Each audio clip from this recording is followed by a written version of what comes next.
Bonsoir à tous, bienvenue dans Accès Direct. Nous sommes ensemble pendant une demi-heure. N'hésitez pas à réagir sur les réseaux sociaux. Au programme ce soir, nous serons avec Cécile Bouget de Francesco, présidente du Club de la presse des Pays de Savoie. Elle nous fera évidemment sa revue de presse. Et puis direction Le Paquier, dans les coulisses du Hi-Fi Festival avec Laure Béchade, qui est rédactrice en chef du magazine Récré à Môme. Elle nous fera sa chronique en famille. Enfin, je recevrai sur ce plateau Laurent Segal de la société Canary Film. Il viendra nous parler de sa dernière création, La Journée, qui sera diffusée d'ailleurs sur 8 Mont Blanc demain, en même temps que l'ouverture du film d'animation de la BD. Bonjour Fanette, bonjour Cécile, merci d'être là. Fanette, les titres du JT. Oui, on parlera... Alors, il y a les titres et puis on parlera aussi, il y a eu 2 décès dans le massif du Mont Blanc cette semaine, on en est à 15, c'est 12 de plus que l'an dernier cet été, donc on parlera de ça. Voilà. Et dans les titres... on va d'abord à Pyeongchang, voilà. D'abord à Paris. À Paris, c'est ça. Sébastien Germain était à Paris hier pour la présentation officielle des équipes de France de ski. Je vous rappelle que les Jeux auront lieu du 9 au 25 février prochain et les Bleus sont dans les starting blocks. Ils ont un objectif assez colossal, 20 médailles. C'est 5 de plus qu'à Sochi qui avait déjà été une très belle année. Donc on entendra ces champions tout à l'heure dans le JT. Et puis on se rapproche, on va au fil du tuyau. Au fil du tuyau, oui, ça c'est à Annecy, ça fait 10 ans que le projet est dans les cartons et ce coup-ci c'est bon, d'ailleurs on peut le voir à l'image. Les berges du tuyau vont être totalement réhabilitées, en fait beaucoup d'arbres vont être coupés, comme ça elles seront plus claires, d'autres végétaux vont être plantés voilà, pour que cette balade au fil du tuyau, qui n'est pas vraiment valorisée aujourd'hui, le soit vraiment. Et puis l'actualité, c'est aussi notre petite revue de presse, comme oui. tous les jours. Et on commence avec un conseil qui est plus que jamais d'actualité, grimper léger. Voilà, alors justement, on en a beaucoup parlé, notamment avec l'intervention du maire de Saint-Gervais qui avait pris un arrêté cet été pour imposer un équipement minimum aux prétendants du Toit de l'Europe.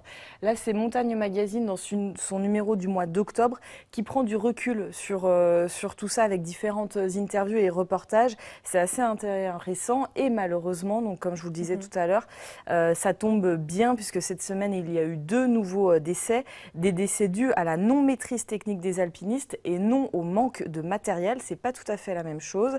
Et dans son édito, Fred Labreveux le rappelle, la sécurité en montagne ne se résume pas à une liste d'équipements en plus ou en moins, mais à l'expérience, la clairvoyance et le bon sens. Et de conclure, la haute montagne déteste l'improvisation, que le soit lièvre ou tortue. Bref, c'est un dossier tout à fait intéressant. Et puis on quitte nos frontières, on parle du Grand Genève. Voilà, le Grand Genève qui a 10 ans, rappelle cet article de la Tribune. Bernard Comolli est membre de la structure transfrontalière qui a été créée il y a 30 ans dans ce bassin de vie. Selon lui, des progrès indéniables ont été réalisés ces dernières années dans la gestion des problématiques transfrontalières. On a souvent l'occasion d'en parler sur 8 Mont Blanc, elles sont nombreuses. Cependant, de profondes inégalités existent sur le bassin de vie et la précarité s'étend. Du coup, ces disparités compromettent le bien vivre ensemble. La coordination économique et sociale transfrontalière recommande donc davantage de solidarité, tout un programme. Très bien. Et toi aussi, tu t'es intéressée à Genève pour cette Effectivement. Revue de presse. Avec, c'est la RTS, alors du coup ce sera l'autre article. Vous le savez, il y avait 4 référendums concernant les coupes dans le budget 2017 qui avaient été annulés par la justice. La raison, les opposants avaient saisi la justice qui leur avait donné raison concernant la brochure électorale qui était selon eux trop partiale. Rémi Pagani, le maire de la ville, avait d'ailleurs refusé de démissionner suite à cette polémique. Du coup, les référendums se tiendront le 4 mars 2018. Ça veut dire que les habitants devront se prononcer sur un budget d'une année précédente, donc du coup ça provoque quelques colères. Tu m'étonnes. Et l'article est très intéressant d'ailleurs. Et puis les Tononnais sous surveillance. Effectivement, donc à Thonon, il y a eu une rallonge budgétaire de 50 000 €, donc, qui a été votée par les élus. L'objectif, c'est de développer le système de vidéoprotection qui prévoyait 50 caméras, à savoir qu'il y a déjà une vingtaine de caméras qui balayent la ville. Là, ce sera au niveau vraiment de toute la commune, ils vont vraiment balayer tout le territoire. D'un côté, forcément, il y a ceux qui sont pour et qui prônent l'utilité des caméras, et de l'autre, ceux qui sont contre. Et c'est le cas d'Elisabeth Charmeau, qui est une élue écologiste, opposée au projet et complètement au principe même de vidéosurveillance. Elle s'est exclamée « Il faut vivre avec son temps ». Eh bien, ça en dit long. Quoi dire? Que dire? Que dire je vais vous laisser terminer vers la presse. Merci Fanette. Et tu reviens juste un peu avant 18h30 pour rappeler les titres du JT. Promis, je serai là. Merci. À bientôt. Et puis comme chaque mois, le Club de la Presse nous fait sa petite sélection. Et cette semaine, c'est avec toi, Cécile, générique.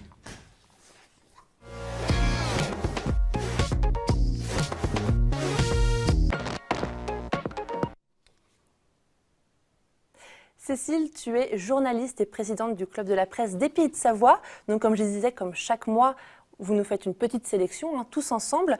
Et cette semaine, on commence avec un article du Messager Genevois.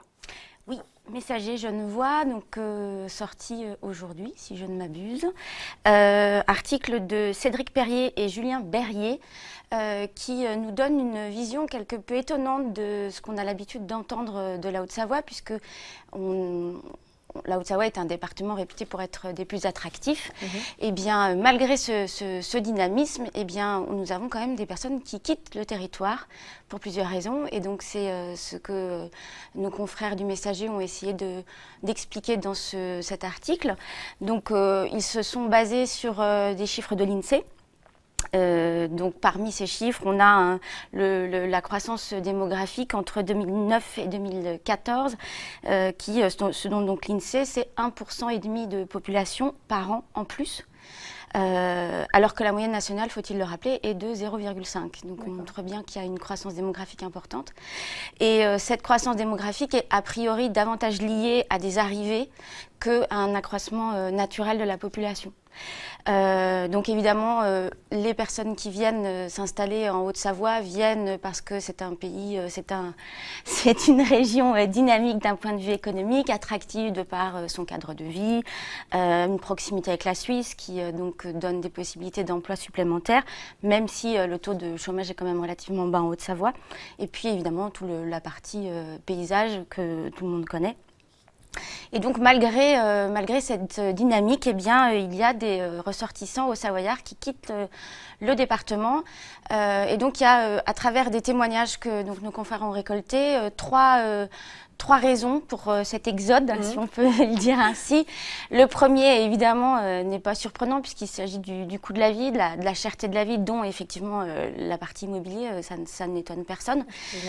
Après, il y a une deuxième raison à cela, se rapprocher de sa famille. Donc on imagine que ce sont davantage les personnes qui sont arrivées en Haute-Savoie qui finalement ne restent pas, qui ont le mal du pays et qui préfèrent revenir d'où ils sont partis.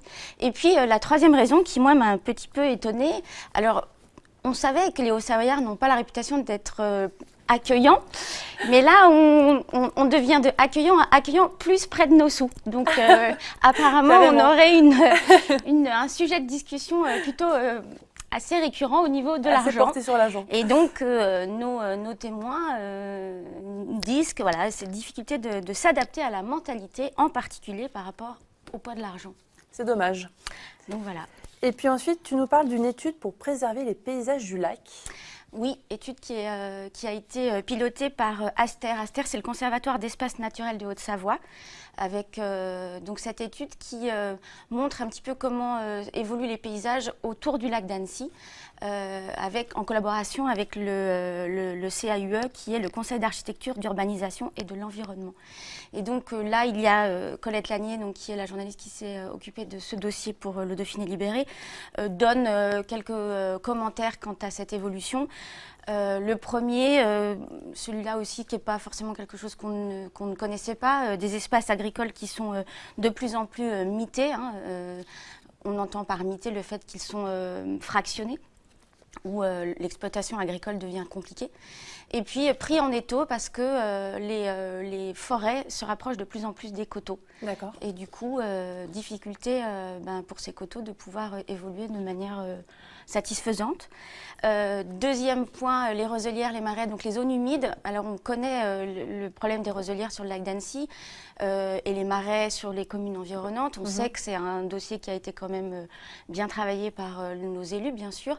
Mais bon, ça reste des zones fragiles et qu'il faut continuer de protéger. Et entre autres parce que les roselières, si vous ne le saviez pas, elles participent à purifier l'eau du lac. Très bien.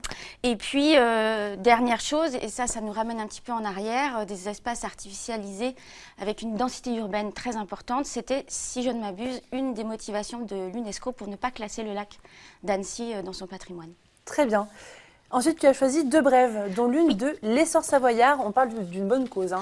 Oui, c'était une info que j'avais déjà vue dans Ski Chrono et qui est donc reprise par l'équipe de l'essor savoyard et donc qui annonce qu'il y a une collecte de vêtements d'hiver qui est organisée sur Annecy jusqu'à la fin du mois d'octobre. Donc on peut aller déposer nos vêtements chez Art by Friend qui est une galerie et il y a des artistes qui sont hébergés là-bas. Donc c'est avenue du Rhône.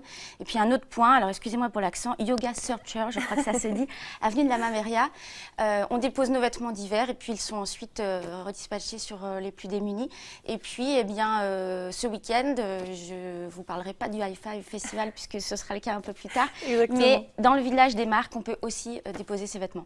Très bien. Juste pour dire que c'est une initiative de Danny Burrows et ça s'appelle Riders for Refugees. Très bel accent, Cécile. Merci beaucoup. Et puis enfin, on parle d'une nouvelle radio, hein, d'un nouveau média. Et oui, clin d'œil, lancement de H2O, une radio qui devrait émettre à partir de la fin du mois sur la fréquence 90.4 sur les communes riveraines du lac d'Annecy. Très bien. Bien, écoute, merci beaucoup, Cécile, pour toutes ces actualités. Dans un instant, je recevrai Laurent Segal sur ce plateau. Mais avant, direction Le Paquier avec Laure Béchade de Récréa Môme. Elle nous fait sa chronique en famille.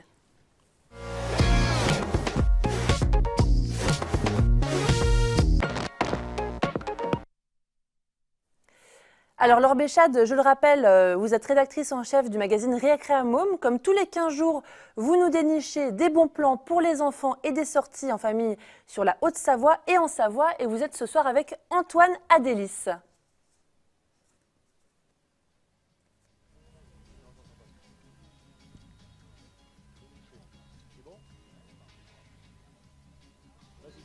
Oui, bonsoir. Je suis au pied du plus grand big air urbain à Annecy, sur le Paquier, à l'occasion du Soch Big Air, en compagnie d'Antoine, qui est l'un des freestylers invités pour cette édition 2017. Alors le Soch Big Air, c'est le coup de cœur, l'événement coup de cœur du week-end, à ne rater sous aucun prétexte et à partager en famille avec les enfants, les petits, les moyens, les grands. On va donner la parole dans un petit instant à Antoine. Avant, comme d'habitude, un zoom sur les événements de la quinzaine à partager en famille également. À commencer par la fête de la science qui démarre demain, samedi 7 octobre, et ce pendant une semaine. Alors une semaine pour faire de belles expérimentations et des découvertes en Haute-Savoie et en Savoie, notamment à la Turbine Science à Cran-Gevrier et à la Galerie Eureka à Chambéry. Chambéry toujours, festival international Chambéry BD ce week-end avec une 50aine d'auteurs, des séances de dédicaces et plein d'animations pour les ados et les enfants. Et puis troisième événement de la quinzaine, un tout nouvel événement, le salon Tendance Créative à Roche Expo du côté de La Roche-sur-Foron. 4 jours pour explorer et découvrir l'esprit do it yourself avec 100 exposants et 200 ateliers, notamment les ateliers récréatifs dédiés aux enfants. Vous pouvez retrouver le programme sur tendance-créative.com. Alors je vous le disais, je suis donc sur le Paquier avec Antoine Adélis. C'est un honneur puisqu'Antoine est champion de France de Big Air cette année en 2017. Alors tu vas être présent tout le week-end. Qu'est-ce que ça fait, Antoine, de rider au bord du lac d'Annecy ? Bah écoute, je suis super content d'être là, franchement on a une belle météo, une belle température, il fait presque trop chaud pour des vêtements de ski, tu vois. Mais en tout cas, non, ça me fait trop plaisir de sauter avec une aussi belle vue entre lac et montagne. Non, moi je suis trop heureux d'être là. Alors qu'est-ce que tu vas nous proposer pendant 2 jours sur ce Big Air ?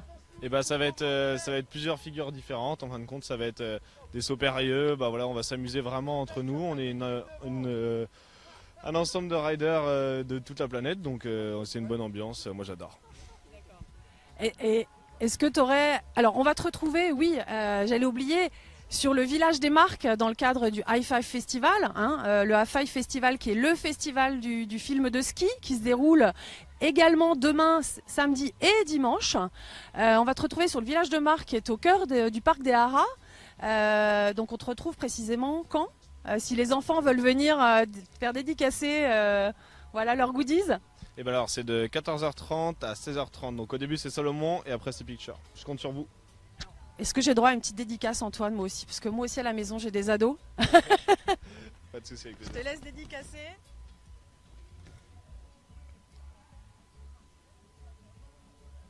Merci. Et puis, on va te laisser aller faire quelques tests. Mais avant, qu'est-ce que tu aurais envie de dire aux enfants, aux ados qui auraient envie de venir te voir et puis voir tes 15 autres copains freestylers? Bah franchement, non, venez me voir ici à Annecy. Le terrain est super cool. On s'amuse tous ici. Et puis, voilà, on est entre amis. Merci Antoine, et puis bon ride. Alors du coup, prends du plaisir. On aura plaisir à tous vous voir. Alors je le rappelle, le Sosh Big Air, c'est demain, vendredi et samedi. Le High Five Festival, 61 films à l'affiche, dans 4 salles de cinéma au Pâté d'Annecy. C'est un village de marque avec plein d'animations pour les enfants. C'est pour ça que Recreamo m'est fan et vous le recommande, avec une zone de slackline, c'est dur à dire, un big air, tout plein d'animations, des ateliers pâte à modeler. Vous retrouvez toutes les infos sur soshbigair.com et high5-festival.com. Et puis je vous donne rendez-vous dans 15 jours pour la chronique Recreamo qui sera dédiée aux vacances scolaires, puisqu'on sera à la veille des vacances scolaires de la Toussaint et on parlera d'Halloween et de festival pour les mômes. À bientôt. Au revoir Antoine. Au revoir. Merci Laure, effectivement, à dans 15 jours pour une nouvelle chronique. Et puis je rappelle que 8 Mont Blanc diffusera samedi soir dès 18h la finale du Big Air. Laurent Segal, bonjour. Bonsoir. Merci d'être avec nous. Enchanté. Vous êtes producteur. Alors, vous avez la société de production Canary Film. Alors, je dis un peu votre parcours. Vous avez fait Les Travestis pleurent aussi en 2006. Yamana, Retour en Patagonie. À la base, vous êtes dans la création de documentaires, complètement. Mais vous êtes aussi dans l'univers de la BD, avec par exemple L'Argot en 2007 ou encore L'Histoire de la page 52. Comment est-ce que vous êtes arrivé dans cet univers ? Déjà, le documentaire, c'est une vraie passion. Moi, je suis originaire d'Annecy. Okay. J'ai créé la boîte il y a une vingtaine d'années. On a aussi travaillé avec la Cinémathèque des Pays de Savoie sur des films que vous avez diffusés sur votre antenne il y a quelques années, avec le feuilleton d'une mémoire heureuse ou Savoie, mémoire d'un pays, des films plus patrimoniaux. Et effectivement, ce qui m'intéresse dans le documentaire, moi, c'est l'éclectisme des sujets, c'est le fait de pénétrer des univers qu'a priori, j'aurais pas pu comme ça connaître. Et comme bien souvent dans le documentaire, en fait, l'aventure BD, elle a commencé par une discussion autour d'un café, avec un réalisateur avec qui je travaille, parce qu'effectivement, on fidélise comme ça des gens. Moi, on a fait à peu près une 50aine de films depuis une quinzaine d'années. Donc voilà, notre rythme de production n'est pas énorme. Moi, je me définis un peu comme un artisan qui essaye de mener à bien des projets sur plusieurs années. Et donc un jour, en discutant comme ça avec un de mes réalisateurs, néanmoins camarade, lui est ami avec Philippe Franck, qui est un des très grands dessinateurs de BD. Philippe Franck, c'est le dessinateur de Largo Winch, avec Jean Van Damme. Et l'idée est née comme ça, en disant tiens, est-ce que tu crois que faire un film sur la création d'un album de bande dessinée, ça peut intéresser du monde, voilà. Et donc on a lancé ce pari, parce que c'en a été un. Aucune chaîne de télé s'y intéressait, même les éditeurs y a été rétifs. Moi, pendant des années, j'ai entendu, pendant la production du film, ça m'intéressait qui, la création BD ? Puis finalement, apparemment, l'idée n'était pas si bête que ça. Il y a un public. On avait déjà présenté le film au Festival de Chambéry en 2008. D'accord.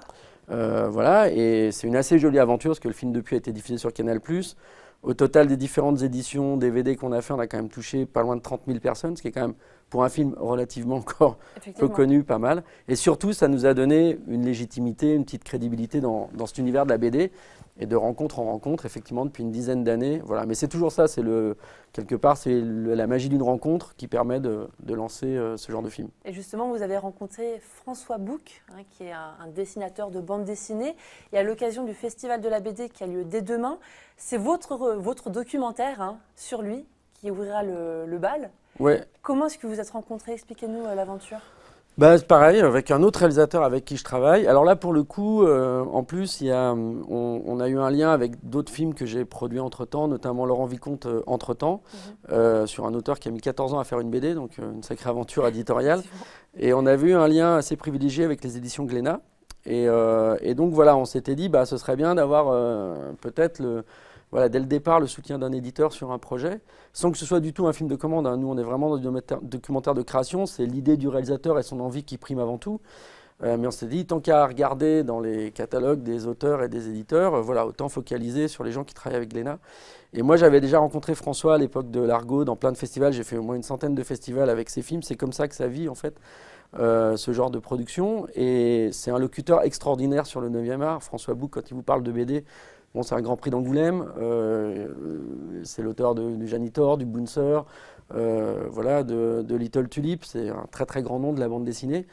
Et effectivement, c'est quelqu'un qui en parle admirablement bien. Et donc, Avril Tambouret, le réalisateur du film, souhaitait donc voilà, radiographier sa création.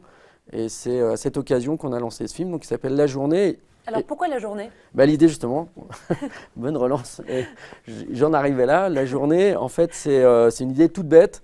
Autant dans l'Argo, on racontait la création d'un album en entier, autant là, en fait, François a comme objectif, ce qui est, quand on connaît le temps qu'il faut et voilà, cette difficulté du temps en bande dessinée, lui, il a l'objectif un peu fou de faire une planche par jour.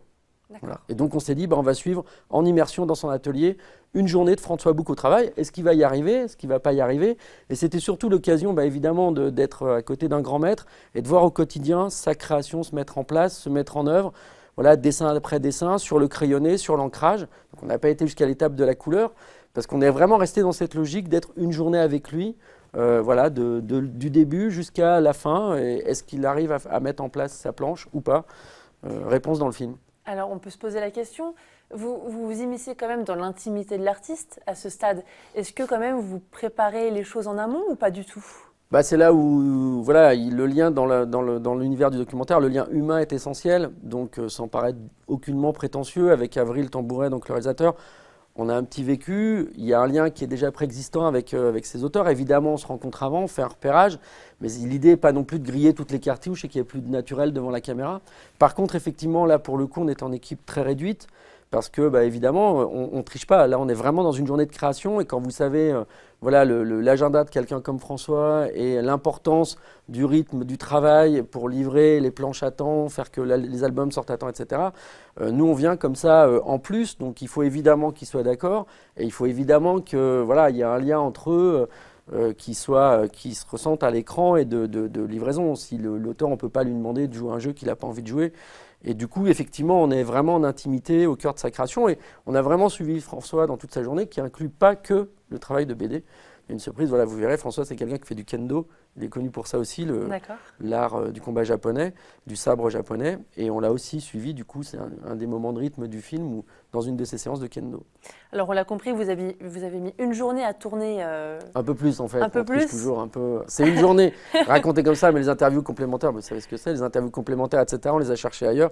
En tout, sur le film, il y a 3 jours de tournage avec ce qu'on appelle des retakes, mais vraiment le cœur du film, qui est sa création, est vraiment sur la journée. Après, on a fait les petites choses pour nous raconter. Voilà, quand on raconte une journée, en documentaire, en cinéma, c'est toujours évidemment un peu magique, on triche avec le temps, et évidemment, on a souscrit à cette règle-là, encore une fois.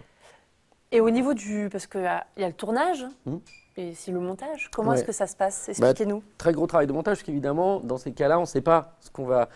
Il y a des tas de séquences, des tas de phrases qui sont intéressantes, des tas de moments. Donc on tourne beaucoup, Avril tourne beaucoup. Sur un film comme ça, pourtant, on a, je crois, plus d'une vingtaine d'heures de rush, 25 heures de rush. C'est énorme. C'est beaucoup. Donc évidemment, ça remplit plus qu'une journée. Il ne travaille quand même pas 24 heures dans sa journée, François. Mais après, il y a un gros boulot de montage sur plusieurs semaines. Puis après, d'étalonnage, de mixage. Voilà, ce sont des documentaires. Alors le film fait 35 minutes. Il était un peu plus court que les normes standards qui sont plutôt en télé de 52 minutes. Mais justement, grâce à des coproducteurs, vous nous avez soutenu aussi le film, et en copro avec 8 Mont Blanc, ça laisse des cases qui sont un peu différentes des antennes normales. Et ça permet au film de trouver son vrai rythme, en fait. Voilà. Ce film-là, c'était cette idée-là. On ne voulait pas que ce soit trop long non plus, on ne voulait pas tirer sur la corde. Mais effectivement, derrière, il y a un temps de post-production qui est important. Oui. Vous avez un autre dessinateur en vue? Oui, en vue, on va dire ça comme ceux ça. qu'on a déjà fait, alors qui vont être diffusés au Festival de Chambéry à partir de demain. Donc le film est présenté demain à 18h, c'est une avant-première, en présence de François. J'espère qu'il y aura du monde à cette occasion. Moi, évidemment, je ferai un débat après avec François, si ça intéresse les gens. Et on avait précédemment fait un film aussi sur Jean-Claude Mézières, dont tout le monde a beaucoup entendu parler cet été, avec le film Valérian de Luc Besson. Mézières est l'auteur de Valérian, le papa de Valérian, et on a fait un film toujours avec le même réalisateur, Avril Tambouret, il y a 4 ans, qui s'appelle L'Histoire de la page 52. Donc tous ces films vont être diffusés pendant le Festival de Chambéry, samedi et dimanche. Donc moi, à chaque fois, il y aura une rencontre possible avec le public.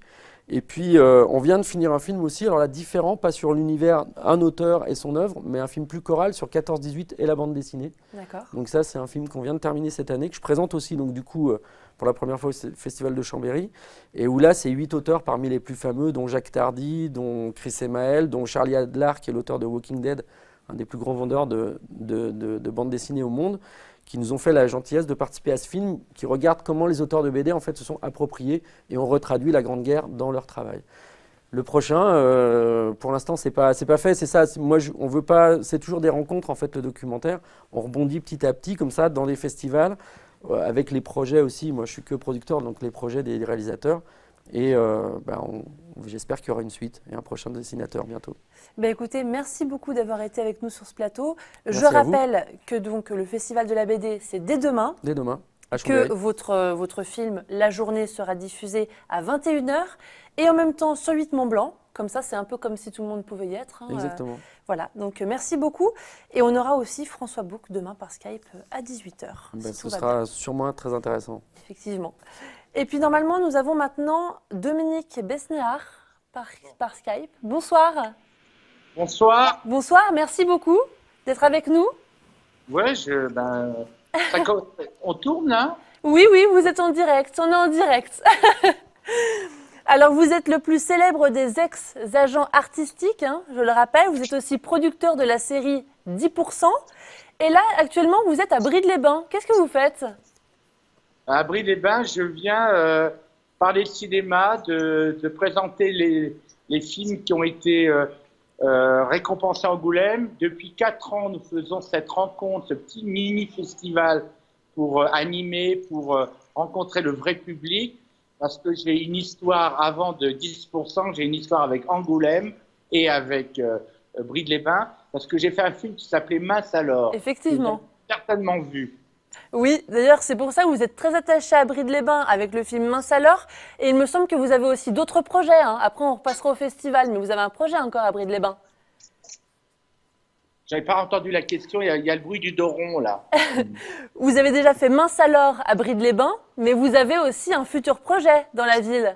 Et j'en ai un autre, de faire Meurtre à Brides-les-Bains. Vous savez, cette série qui passe sur la 3 et qui cartonne et qui est dans plusieurs villes, à chaque fois on change de ville. Et on a un projet en effet pour le printemps. Et comme la ville en ce moment est en rénovation, eh bien on verra ces rénovations dans ce film qu'on tournera, ce téléfilm qu'on tournera au printemps. Eh bien, on a hâte de voir tout ça. On revient au festival. Qu'est-ce que vous avez concocté comme programme pour les spectateurs ? Eh bien, il y a donc les récompensés d'Angoulême. Donc, il y a ce film dont tout le monde parle et qui est quand même parti d'Angoulême, Le Petit Paysan, qui a permis à Swan Arlo, ce jeune comédien, d'avoir le Valois du meilleur acteur. Et puis, il y a un film... il y a des avant-premières. Là, en ce moment, malheureusement, vous allez le rater parce qu'on le prend en ce moment, c'est Prendre le large de Gaël Morel avec Sandrine Bonner. Je suis obligé de regarder. Hein. Allez-y. Et puis, il y a 2 films un peu plus pointus, qui est La famille syrienne, qui est un film qui a récompensé. Le film a été récompensé par l'interprétation de Yam Abbas, la comédienne. C'est un très fort, La famille syrienne. Donc, et c'est peut-être la seule chance de le voir en venant à Brides-les-Bains. Alors, l'événement a lieu à partir de ce soir et jusqu'au 8 octobre, hein, c'est bien ça ? Comment ? L'événement a lieu à partir de ce soir et jusqu'au 8 octobre. Voilà, jusqu'à dimanche. Et alors, il y a une invitée d'honneur qui est Mylène de Mongeau. L'an passé, c'était Françoise Fabian. Et donc, on a très envie, avec Didier Lelostec, qui est le patron de la station, on a toujours envie de prendre une actrice qui a une légende, qui a une grande carrière, parce que ça fait vraiment plaisir aux curistes de revoir une actrice qu'ils aiment, avec qui ils ont partagé toute une histoire. Et Mylène de Mongeau nous permettra de revoir son tout premier film avec Signoret et Montand, Les Sorcières de Salem, dimanche à 14 h. Bien, écoutez, une rencontre avec le public. Merci beaucoup, le message est passé. Très bon festival, merci d'avoir été avec nous. Hein. Merci, au revoir. Au revoir. Et puis pour finir l'émission, les titres du JT, un petit rappel avec Fanette. Alors on va partir à Pyeongchang. Oui, on partira à Pyeongchang puisque c'était le gros sujet cette semaine à Paris à l'occasion de la présentation des équipes de France de ski. Les Bleus, je vous le rappelle, ont un énorme objectif, 20 médailles, 5 de plus qu'à Sochi. Donc Sébastien leur a posé la question aux champions, voir s'ils avaient un peu la pression. On a hâte de voir ça et puis on part au fil du tuyau. Au fil du tuyau, oui, les berges du tuyau dans le bassin annécien vont enfin être réhabilitées. Ça fait un petit moment que c'est dans les cartons et ce coup-ci c'est bon. Plus de 2 km de berges vont être complètement aérées. En fait, beaucoup d'arbres vont être coupés, etc. pour que ça soit plus sympa comme balade. Et puis, on aura aussi Didier Chaplan, qui est le président de la compagnie des guides de Saint-Gervais, pour revenir sur les 2 nouveaux décès qu'il y a eu dans le massif du Mont-Blanc et donc faire un petit peu le point sur la sécurité pour l'ascension du toit de l'Europe. Bien Fanette, à tout de suite. À tout de suite. JT. Merci encore d'avoir été avec nous. Merci à vous. Et puis on se retrouve demain pour un nouveau accès direct. Vous pouvez réagir sur les réseaux sociaux comme d'habitude. Passez une excellente soirée, à demain.